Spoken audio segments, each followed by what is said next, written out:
Salut à tous, moi c'est Alex, ceci est ma première vidéo YouTube de toute ma vie. Je voudrais profiter de cette chaîne pour vous faire partager mes avis, mes retours, mes tests, mes comparatifs sur différents produits. Je suis quelqu'un qui achète très peu au feeling ou au coup de cœur.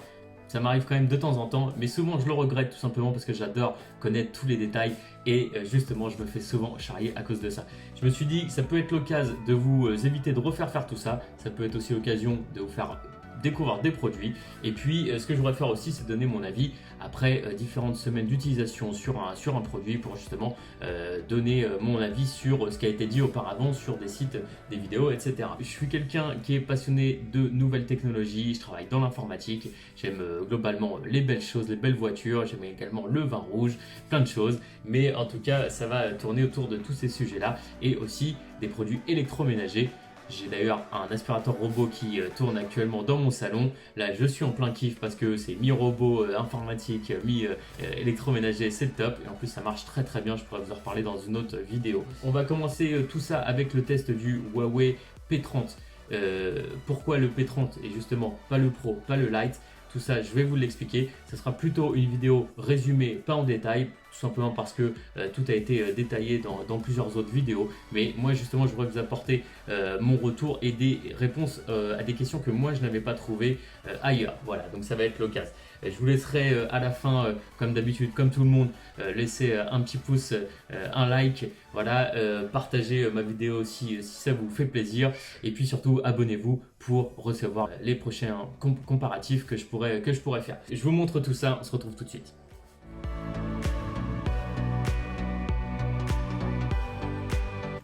Donc voici le P30 qui a été acheté ici dans un pack boulanger qui contenait des FreeBuds Lite de chez Huawei. Ce sont en fait comme des AirPods avec une gamme en dessous quand même, mais qui sont plutôt sympas et qui coûtent quand même 70-80 euros il me semble. C'était donc un bon pack.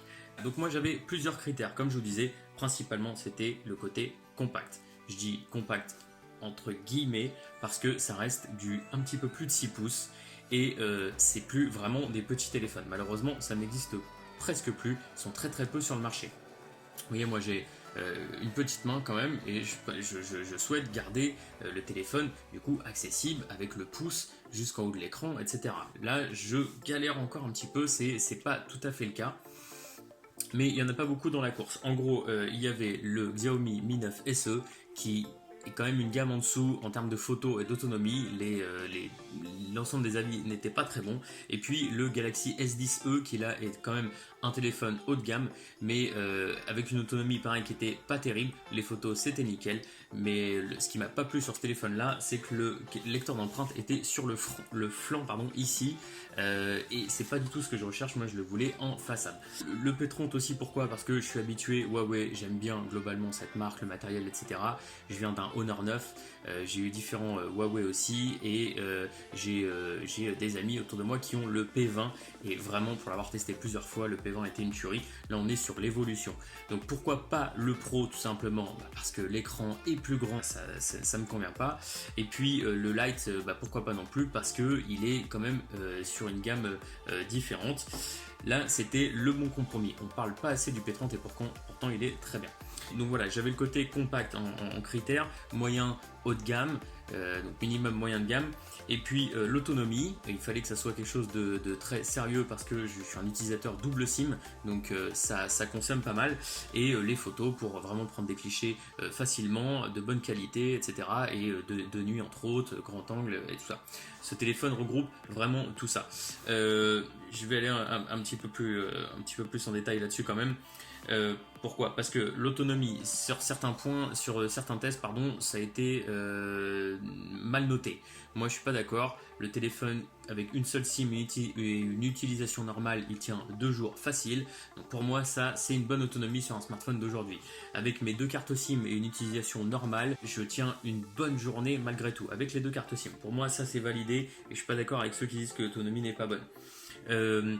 L'écran OLED qui est très sympa, très joli, qui rend vraiment très bien. ça c'est super et c'est vrai. Les photos pareil, c'est top, je vais pas repasser là-dessus, il y a plein de tests, mais c'est validé, même au niveau, enfin on va dire côté selfie en frontal, c'est top aussi. Le grand angle c'est super, je connaissais pas avant et c'est top.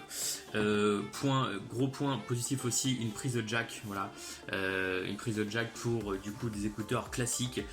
Moi les sans fil c'est pas trop mon truc pour l'instant et j'aime bien le filaire, donc là c'est top et c'est pareil, ça c'est comme la taille, ça disparaît de plus en plus.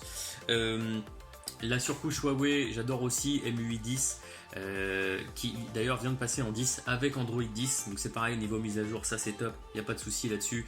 Forcément, hein, il n'est pas très vieux non plus le téléphone, il est sorti en avril, je crois, 2019, donc ça reste assez jeune et il fait partie de ceux qui reçoivent ces mises à jour là, donc pas de souci là-dessus.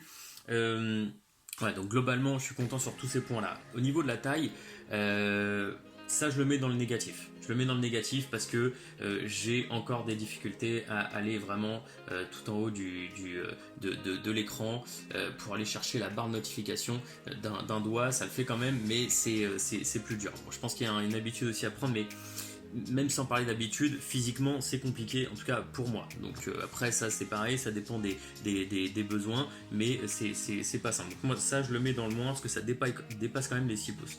Le capteur d'empreinte, alors là gros moins pour moi. J'étais habitué à un vrai capteur physique sur mon Honor 9 qui était d'une rapidité, enfin c'était énorme, à peine le doigt posé ça déverrouillait. Ici c'est pas le cas, c'est des nouveaux capteurs sous l'écran, donc déjà il faut le viser, et en plus de ça, si vous avez le malheur d'être un tout petit peu à côté, ça ne passe pas. Si les doigts sont un petit peu mouillés, sortis de douche, etc., ça passe pas. Donc moi je commence à prendre l'habitude, ça va.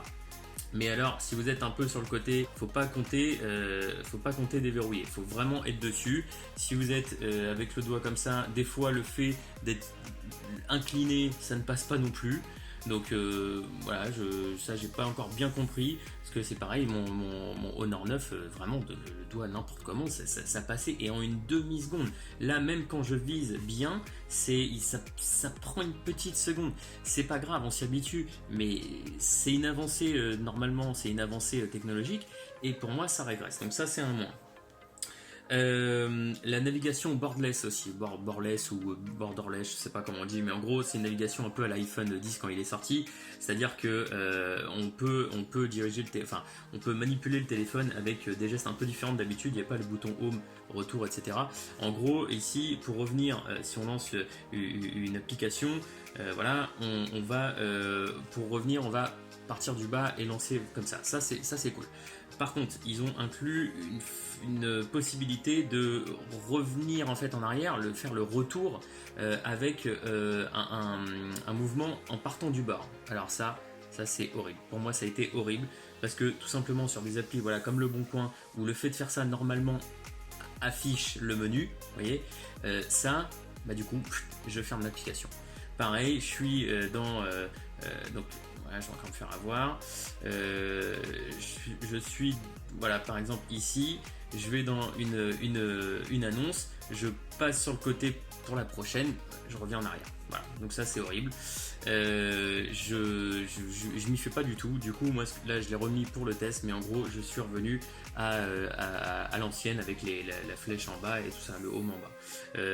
Autre chose aussi, pour atteindre toutes les applications ouvertes, enfin pour afficher ce qui est ouvert, c'est pareil, vous voyez, la manip c'est ça. Hop, c'est un coup à prendre, mais c'est vraiment pas top. Et ça rejoint un petit peu le côté navigation d'une main, je trouve pas ça pratique du tout. Et alors le retour sur le côté, moi c'est pas possible. Je suis habitué depuis des années à slider avec le bord ici comme ça et là ça fait du retour à tout va, donc ça c'est pas top. Mon dernier point négatif là-dessus sur le téléphone, c'est la suppression de la LED de notification. Ça c'est pareil, c'est comme la taille des téléphones, c'est comme la prise jack, ça disparaît aussi. Les LED de notif, j'ai l'impression que ça disparaît, c'est voué à disparaître. Donc du coup moi j'adorais ça depuis les utilisateurs Apple connaissent pas trop ça, mais sous Android on a ça depuis des années, et là ça n'existe plus. Donc il existe une appli qui permet de simuler un petit peu ça, mais en ce moment elle marche pas sur le P30, donc on attend une mise à jour. Mais voilà, ça c'est vraiment quelque chose que j'ai perdu parce que du coup on est toujours obligé de déverrouiller pour voir s'il y a une notif, et bah, c'est dommage. Voilà. Donc c'est tout pour moi là-dessus. Ça vous donne un résumé et ça compare avec ce qui a été dit ailleurs. Après, attention, globalement, je suis quand même très content du téléphone. Les photos sont vraiment top. C'est un téléphone de nouvelle génération par rapport à ce que j'avais. Voilà, ça me change quand même. Il est un peu grand, je vais m'y faire à mon avis, mais je suis quand même pour les téléphones plus petits. Si vous cherchez quelque chose d'assez compact et que vous avez des petites mains, c'est encore un petit peu compliqué. Je vous conseillerais plutôt d'aller en magasin, le prendre dans la main et de faire un peu un test avant de l'acheter. Après voilà, on s'y fait et c'est top. Et je vous dis, les autres dans la course ont leurs défauts aussi. Donc après c'est à peser. Voilà, faut peser le pour et le contre là-dessus. Bah écoutez, n'hésitez pas à m'écrire en commentaire si vous voulez plus d'infos sur un point ou me donner votre avis général. Et voilà, je vous dis à bientôt pour un prochain test comparatif ou autre. A plus.